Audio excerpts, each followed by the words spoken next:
Alors je désirais revenir un peu vers vous là dans cette vidéo suite à l'annonce de ce deuxième confinement.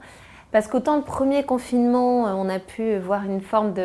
d'excitation face à la nouveauté, face à une adaptation, des ressources qu'il a fallu qu'on trouve en nous et puis à travers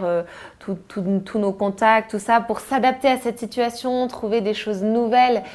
pour que le confinement se passe le mieux possible. Avec aussi une forme d'excitation sur le fait d'être posé, de rester chez soi, voilà, chose qu'on ne se permet pas forcément au quotidien dans une vie lambda. Simplement, là, à l'annonce du deuxième confinement, je reçois des gens qui commencent à être déprimés. Il y a comme une chape de plomb qui est arrivée avec l'annonce de ce confinement. Et autant je vous disais dans ma dernière vidéo qu'il fallait s'adapter à cette sortie du confinement, à cette nouvelle vie, tout ça, autant là, c'est vrai que j'ai vraiment l'impression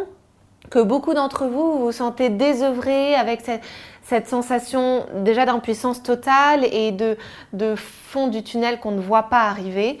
Et ça, c'est vraiment un point qui m'est cher parce que aujourd'hui, il y a des personnes qui commencent à désespérer un peu des relations, de la vie, des décisions que la société peut prendre pour nous. Et le problème, c'est qu'il ne faut pas oublier que vous êtes déjà les premiers acteurs de votre propre vie. C'est-à-dire qu'il ne tient qu'à vous, dans votre confinement, dans la façon dont vous avez à vivre ce confinement, d'y trouver du sens. Et ça, je le redis, parce que parfois, à se laisser aller, forcément, en perdant confiance en nous-mêmes, on perd aussi confiance en la société, dans les êtres humains, en se perdant un peu, en perdant du sens dans ce qu'on fait, en étant parfois, et ça c'est vraiment l'excès que je vois, beaucoup trop devant les écrans. Et autant, je dis pas ça en tant que mère, mais je le dis vraiment en tant que psychologue, les écrans, c'est une catastrophe pour les couples, pour les familles, pour les relations. Et même si c'est un moment de plaisir, de détente, il y a un moment donné où en fait, on perd du sens parce que seul face à son écran, évidemment qu'au bout d'un moment, la vie n'a plus de sens. Sachant qu'en plus, on est inondé par des informations qui sont évidemment très négatives en ce moment. Donc tout ça, on a l'impression qu'on maîtrise, qu'on gère, que non, nous, c'est pas un problème, on gère plutôt bien, tout ça. Au final, au fur et à mesure, ça s'inscrit en vous et vous perdez du sens et il n'y a plus la motivation de retrouver des choses intéressantes à faire.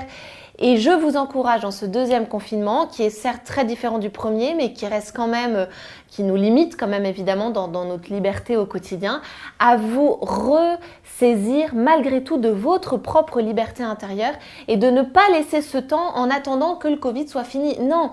Il faut vraiment être dans une démarche où moi, ma vie, elle continue. Il faut que je continue à trouver du sens, que je continue à avoir des projets. Peut-être je vais différer la sortie de ces projets ou en tout cas que je continue à me dire que ce temps que je peux avoir, ces soirées qui sont du coup peut-être plus longues, c'est cette désolation face à une activité que je vois un peu décliner parce que je suis obligée de fermer. Enfin, vous voyez, toutes les problématiques dans lesquelles on peut se retrouver chacun à notre niveau, qu'on arrive malgré tout à retrouver toujours cette porte de sortie où ma vie a du sens et si j'ai plus ça, je peux construire ça. Si je traverse cette épreuve, oui, j'ai à la traverser, mais j'ai telle ressource qui fait que ça continue, je continue à me dire que je peux avoir une action sur ma vie, j'ai une action sur ma liberté, j'ai une action sur le positif et vraiment, et le sens n'est pas que dans le positif d'ailleurs, mais c'est de me dire que ça, je sais pourquoi je le fais et j'apporte une petite pierre à l'édifice pour que ça aille mieux, quoi. Mais pour ça, il faut que ça commence par vous. Donc, ressaisissez-vous de ça, essayez de trouver des petites choses qui vous motivent, que ce soit au niveau du couple, parce que le couple est mis à l'épreuve, à vivre 24 heures sur 24 ensemble là, en ce moment. Donc, il faut aussi vous retrouver des projets, des moments agréables à vivre à deux, des liens à retrouver entre vous, et que ce soit aussi dans la vie de famille, dans la vie professionnelle, dans la vie familiale au sens plus large, et parfois même seul vis-à-vis de soi-même, de se garder une espèce de discipline de vie et un équilibre entre l'extérieur, l'intérieur et le sens que j'y trouve.